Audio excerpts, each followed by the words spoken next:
Pasukan Israel dilaporkan menghadapi kesulitan besar dalam operasi militer di Lebanon Selatan akibat meningkatnya serangan drone Hizbullah. Media penyiaran Israel, Kan, menyebut penggunaan drone peledak oleh Hizbullah berdampak serius terhadap kebebasan operasi militer Israel di kawasan tersebut. Dalam evaluasi internal militer Israel, serangan drone disebut menghambat hampir 70% operasi ofensif pasukan Israel di Lebanon Selatan. Ancaman itu bahkan memaksa sejumlah operasi ditunda hingga dibatalkan karena tingginya risiko serangan udara dari drone peledak.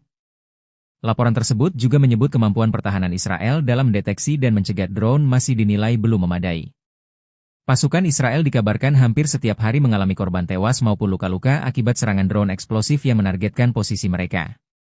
Situasi ini terjadi di tengah meningkatnya penggunaan drone FPV dan amunisi berkeliaran oleh Hizbullah di front utara. Mantan Perdana Menteri Israel, Naftali Bennett turut mengkritik pemerintah karena dinilai lambat menangani ancaman drone tersebut. Menurut Bennett, pemerintah Israel gagal memberikan perhatian serius terhadap perlindungan pasukan di garis depan perang Lebanon.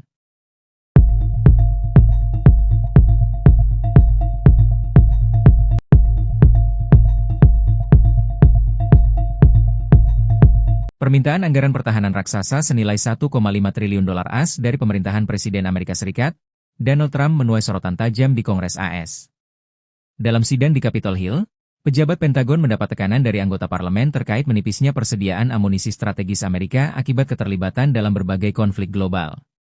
Pemerintah AS mengajukan dana 70,5 miliar dolar AS khusus untuk pengadaan amunisi bernilai tinggi, meningkat drastis hingga 188% dibanding tahun sebelumnya. Namun sejumlah anggota Kongres dan analis menilai lonjakan anggaran saja tidak cukup menyelesaikan krisis persenjataan yang kini dihadapi Washington. Sidang tersebut menyoroti 3 masalah utama, yakni cepatnya pengurasan amunisi akibat operasi militer terhadap Iran, dampak pengiriman senjata besar-besaran ke Ukraina, serta lemahnya kapasitas industri pertahanan Amerika dalam memenuhi kebutuhan perang jangka panjang.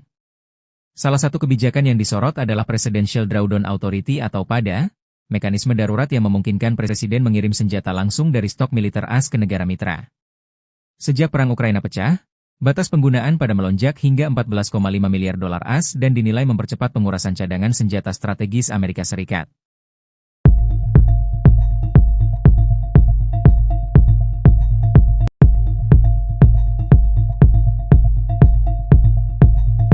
Ekonomi Israel mengalami tekanan besar pada awal 2026 setelah perang melawan Iran memicu perlambatan bisnis, konsumsi masyarakat, hingga perdagangan nasional.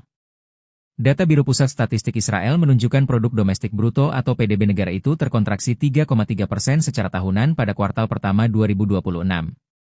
Meski masih lebih baik dari prediksi ekonom yang memperkirakan kontraksi hingga 4%, kondisi ini menjadi kemunduran ekonomi pertama Israel setelah sebelumnya diproyeksikan pulih pasca perang Gaza. Sebelum konflik dengan Iran pecah, ekonomi Israel sempat tumbuh 2,9% pada 2025 dan diperkirakan melonjak lebih dari 5% pada 2026. Namun situasi berubah drastis setelah operasi militer Amerika Serikat dan Israel terhadap Iran pada Februari lalu memicu serangan balasan rudal dan drone dari Teheran serta peningkatan serangan Hizbullah di wilayah utara Israel. Gelombang serangan selama berminggu-minggu membuat sekolah ditutup, aktivitas bisnis terganggu, dan belanja masyarakat turun tajam. Data resmi menunjukkan pengeluaran konsumen Israel turun 4,7%, sementara ekspor menyusut 3,7% akibat gangguan industri dan perdagangan internasional. Meski demikian, investasi aset tetap justru meningkat 12,6%, yang disebut berkaitan dengan penguatan sektor pertahanan dan infrastruktur strategis selama konflik berlangsung.